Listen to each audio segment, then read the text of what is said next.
আজি বনাবলৈ লৈছোঁ খাৰেৰে পানীলাও আৰু তাৰ বাবে মই কেৰাহীটো উঠাই দিলোঁ আৰু অকণমান গৰম হোৱাৰ পিছত তাত পানীলাওখিনি দি দিলোঁ।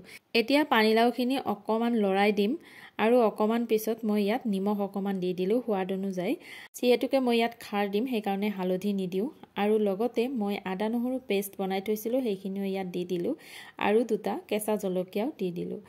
আৰু যিহেতুকে পানীলাওত পানী উঠেই সেইকাৰণে মই আৰু পানী এড কৰা নাই, ইয়াত ডাইৰেক্ট মই খাৰ অকণমান দি দিলোঁ।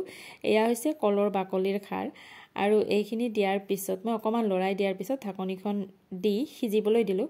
আজি মই এই ৰেচিপিটো বনাওঁতে তেল একেবাৰে ব্যৱহাৰ কৰা নাই, কাৰণ বহুতেই কয় যে খাৰ খালে হেনো তেল ব্যৱহাৰ কৰিব নালাগে, বিনা তেল খাৰেৰে বনাব লাগে, তেতিয়াহে আচল খাৰৰ সোৱাদটো পোৱা যায়। যিসকলে মোৰ মেছেজত কৈছিল যে খাৰ বনালে তেল ব্যৱহাৰ কৰিব নালাগে তেওঁলোকক বহুত বহুত ধন্যবাদ, কাৰণ বিনা তেলেৰে খাৰৰ তৰকাৰীখনো যে খাবলৈ ভাল হয় এতিয়াহে গম পালোঁ।